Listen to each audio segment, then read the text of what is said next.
Hey everyone, welcome back to the channel. Today we are diving into a long-term review of the iPhone 15 Pro Max. It's been a year and a half since it released, and I have been using it as my daily driver ever since. So it is still holding up in 2025. Should you consider buying one now, or is it time to move on? Let's break it down. First, let's talk about the design. The iPhone 15 Pro Max was a big deal when it launched, with its titanium frame and slimmer bezel. Even after 1.5 years, the thing still looks premium.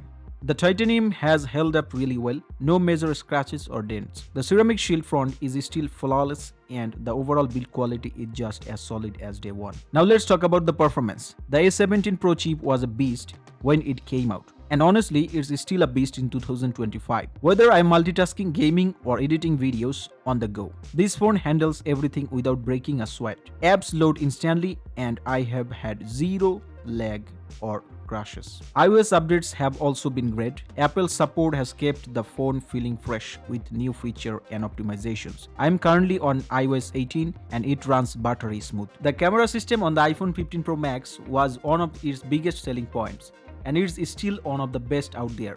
The 48 megapixel sensor, 5x telephoto lens and improved night mode have been amazing for capturing everything from landscape to portraits. Even in 2025, the photos and videos hold up against newer phones. The ProRAW and ProRes capabilities are still top-notch for content creators. The only area where it's starting to show its age is in low-light video. Newer phones have slightly better stabilization and detail, but it is still good. Battery life has been a mixed bag. When I first got the phone, it easily lasted me full day with heavy use. So is the iPhone 15 Pro Max still worth it in 2025?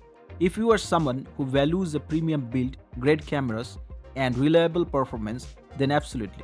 It's still a fantastic phone, especially if you can find it at a discounted price. That's it for this long-term review of iPhone 15 Pro Max. If you found this video helpful, don't forget to give it a thumbs up and subscribe for more tech reviews. Let me know in the comments, are you still using iPhone 15 Pro Max or have you upgraded? Thanks for watching and I will see you in the next one. Take care. Allah Hafiz.